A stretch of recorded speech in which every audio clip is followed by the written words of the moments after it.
Before we moved to Portugal, we thought we'd figured it all out, but we were wrong. If you're dreaming of moving abroad, especially to Portugal, these are the things that I desperately wish someone had told me. It would have saved us time, stress, and even friendships.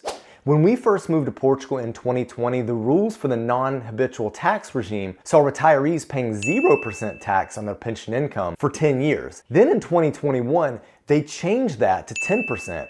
Fast forward to 2024, and that was completely removed, and a whole new NHR scheme was announced, which effectively hit pensioners the hardest. Or take more recently the changes to the naturalization time period in Portugal. On July 4th, 2025, Parliament met to discuss the impending decision that if passed, to get citizenship via naturalization, applicants will have to have 10 years legal residency, up from the previous 5 years. There was also the infamous switch over from CEF to IMA, which is basically the governing body responsible for processing all non-EU immigrants. Delays, backlogs, extensions, and more occurred during this heavy bureaucratic time period. Frustrations are still being felt today. Look, even getting basic things done here can be hard, time-consuming, or just confusing. For example, getting a NIF and a bank account took us some serious work. When we arrived, there weren't all these companies that could get you a NIF. In fact, the process in theory was pretty easy. You'd show up at a finances office, you'd pull a number, you'd wait for your number to be called, and then you would request one. All that changed one day, and request went online. But you needed to log into the finances portal, but you couldn't log in without a NIF. Now for banks, we thought we could just walk into a bank, any bank of our choosing, and get an account. Nope. We were rejected at the first bank we walked into. Well, technically I was rejected, but my wife Kalie wasn't. We wanted to join an account though, so we left. We did end up getting a bank account, of course. After all, a bank account is necessary to live here. But even that took hours of waiting and actually days of processing before we had finalized it. Something that many people have completely underestimated has been the housing market. Waiting for the market to calm down is a gamble, and we didn't see this coming either.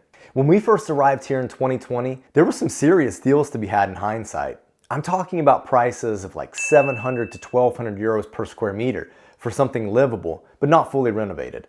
Things that were more move-in ready for 2,000 euros per square meter, and potentially some new builds for that price, although 2,500 per square meter was a little more realistic. Now the norm for new builds is 4,000 to 6,000 euros per square meter in the city center of Porto. Let's not even talk about Lisbon. That's a doubling effect of just over 4 to 5 years, and rents haven't been any better. People that had lived in Porto for a while when we first moved would scoff at people in Facebook groups for paying 650 to 900 euros per month for a 2-bedroom apartment. But now, people would take your hand off for that kind of offer, or ironically worry about what was wrong with the place. The new norm is more like 900 to 1,500 for the same place. We'd initially waited, like many people, to buy a property hoping that the market would soften. But we finally pulled the trigger in 2023 after looking around for a solid 18 months. And boy are we happy that we did though, because all the prices have done is gone up since the day we bought. And we would likely be like many people living here, priced out of the market. We were patient and we got a very good deal on a complete rebuild. If you're expecting to come here and immediately integrate with the locals, good luck. I'm definitely not saying don't try or it'll be in vain, but I want to warn you that we know very few people that have done that successfully. The language isn't the only barrier. The reality is Portuguese people are very warm, but their circles are tight. You have to earn your spot. They'll likely be someone that you have a meaningful connection with, and I don't mean emotionally. I mean, it could be because you have your kids at the same school, or maybe you used to live in the same town in the US, for example, or maybe in a different foreign country around the world, or maybe someone that you share the same interests with. For example, we're huge Arsenal fans, and there's an official supporters group in Portugal for Arsenal fans. So we've made Portuguese friends that way, and we're getting closer to them over time. If you want to make friends with Portuguese in a meaningful way, make meaningful connections. Because here's the thing, you'll meet other Americans and expats fast, but staying out of the bubble is a choice. We recommend that you be aware of this and avoid it. Otherwise, you're just going to recreate your US life with different weather. If you're not from the US, replace the US with your country and the same rules apply. There's absolutely nothing wrong with hanging out with your countrymen while abroad. In fact, it could actually be pretty helpful. You're going through a shared experience. You're probably dealing with the same struggles. For example, how to receive mail, do a forwarded call from a US number, where to get Dr. Pepper, who's got the best Mexican food, or even Texas barbecue. If you get too deep and too dependent on this community and these relationships, you're going to quickly drift from the places that the locals are and disconnect yourself completely. After all, you're probably on a completely different timetable as most Portuguese if you're working online. You might be on US hours, which puts you at work while most Portuguese people are being social. If you're retired, you're likely hanging out during the day when Portuguese people are at work. If you're not aware and cautious of getting stuck down this path, you'll spend several years here and lift your head up one day realizing that you don't have any meaningful relationships with the locals. It's your choice to stay out of the bubble. It hurts, but it's common in the expat life. People come and go. This reality happens quicker and much more often than in your home country, especially in your hometown. The reality is that more than 96% of people live in the country they're born in. So when you're living abroad, the ties are looser, the roots are more shallow, and it's simply easier for people to pick up and move. First-time migration is the hard part, really. In many ways, after the first time, even if the next move one makes is back home, it's easier and often quicker to do because you've already ripped the Band-Aid off. All that to say, be prepared. You're going to make some outstanding friendships while living abroad. Kalie and I have made some of the deepest friendships in our life ever. Very few of those people live in the same city now. We've already had to say goodbye to several families that moved to Portugal around the same time we did, and funnily enough, we probably stay in better contact with them than we do with some people that are currently living in Porto. It's okay to hurt when people leave. Be careful not to judge them. Be happy for them if they're moving for happy reasons. And please, don't not become friends with others because they've not lived there long enough for you to know if they're putting down roots. That's just silly. And after all, maybe one day it's your turn to say goodbye and leave. Now, I alluded to this earlier, but not working a 9 to 5 changed our entire social circle. Many digital workers or retirees will struggle with the same thing. When we first moved, we had two major issues. We were 100% in control of our time schedule, and our jobs are based in English. We could take a break whenever we wanted to, go to lunch whenever, start and stop work whenever. Although work had to be done and had to get done, and there was always work to do, we could wake up late or stop early and go hang out with people. That was easy. We also worked in English every day, so our opportunities to practice Portuguese were limited to how often we left the apartment. We'd have to make a conscious effort, which would lead us to only being restaurant fluent in Portuguese. This is a huge problem that both remote workers and even retirees will face. For retirees, we've noticed that because there's no 9 to 5 routine, you're often more attracted to others with a similar timetable, and in the end, this can limit your friendship pool as you fill up time with the people that are most flexible versus others that have more fixed times. Just be aware of this and make an effort to include those friends that have more fixed hours, and you'll be good to go. What I'm about to say couldn't be any more relevant to the time I'm recording this video. When Kalie and I moved to Portugal in 2020, the dollar was trading around 1.17 to €1, which is kind of where we had earmarked our expenses. Then fast forward a few months to the end of 2020, and the exchange of the dollar to euro had worsened considerably to 1.23, which was approaching a 10-year low in terms of value. Since we made USD, this was a good 5% hit on what we were expecting. So essentially, we were poorer a few months later than when we had arrived. In under 2 years' time, the euro had tumbled, the dollar had gained strength, the dollar had gained serious ground, and we were 20% wealthier. What a ride that was. My advice is don't waste energy watching the exchange rate daily. Historically, the average is around $1.1 to euro, but the truth is that it's fairly cyclical with its ups and downs, so don't panic. If you'd like to take advantage of better periods of time to exchange money, there are apps and services so you can set an alert and move on.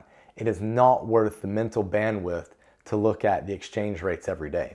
For the next thing, it's probably best to take care of this before you move, or at least prepare the best you can. For anyone considering taking a job in a foreign country or moving to live for a significant period of time, you need to consider how your tax burden in your new country is compared to the country you're living in.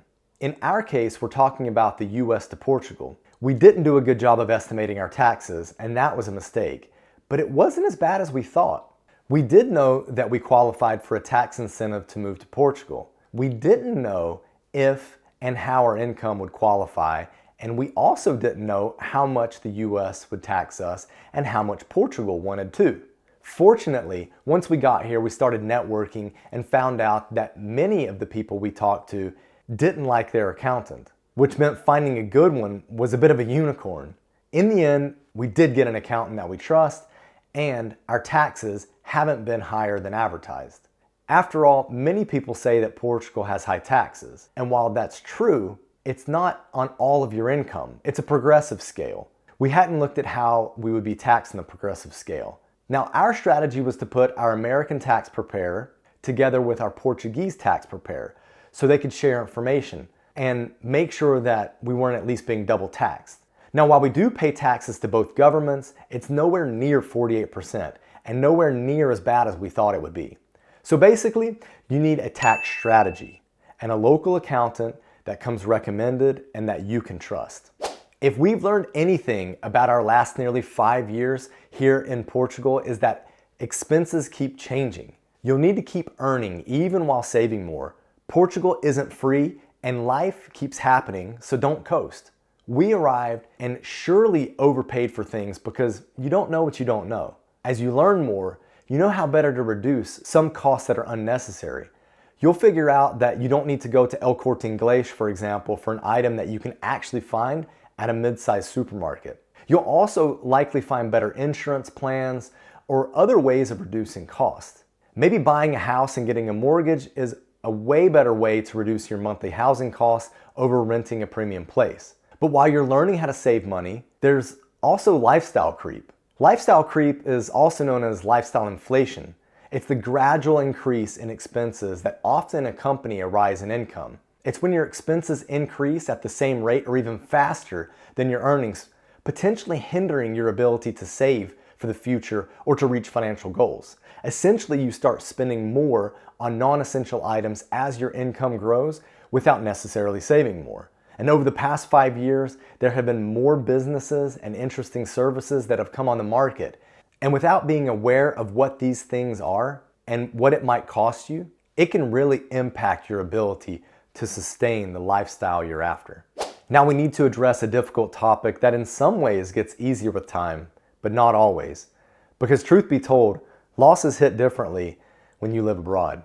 Kalie and I have gotten used to making really good, deep friendships, only to hear that the people are going to move away or they're going back to their home country. There's also the difficulty of having good or bad news from family back home. Can you afford to hop on a flight every time something happens? I mean, it could be a wedding, the birth of a grandchild, or niece or nephew, or worse, the loss of a family member. What if it's the unexpected loss of someone? There's only so much time to prepare to go back for the losses that happen, because after all, funerals are time sensitive. As small as it is, Kalie and I have even had to deal with losing childhood pets while living abroad over the last 16 years. Losses hit differently when you live abroad. It's harder when you're far. As far as friends that come and go, rest assured that this will happen, and the first few times won't be easy. But international friends move much more often than people that you've known from your hometown. Sometimes you're the one staying, and other times you're the one leaving. Don't take it personally. And it's okay to grieve the loss and be confident knowing that the friendship that you've made, you'll likely be able to maintain because that person gets the fact that it takes effort and two to tango to maintain a good relationship. This is gonna be a bombshell for many Americans and might leave our non-American audience as puzzled as can be. But I can tell you this for sure, I know what I'm talking about because I've experienced this firsthand and noticed family and friends struggling with this as well. Here's the thing, just living in Europe doesn't mean you'll stay healthy. Maybe initially, you'll notice that you can eat bread again and it doesn't upset your stomach, or you're walking a lot more than you used to because you don't own a car and you live in such a central place that you can walk from one place to another. Wine is cheap, the food is amazing, but your body still keeps the score. Moving here doesn't mean that you can stop paying attention to your health. Many people we know start drinking more here compared to when they lived in the US. And they'll go out to eat more since it costs less. When you cook at home, you have a better chance of controlling calories because you know what's going into the food.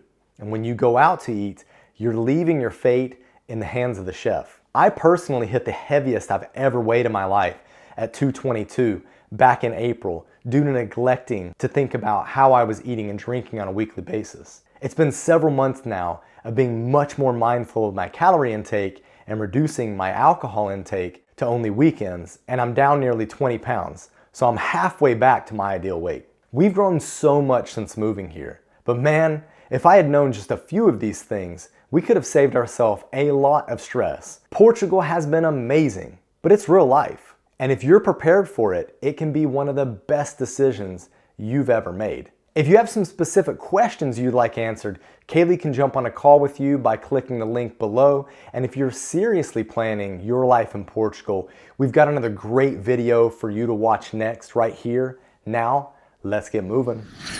Bye.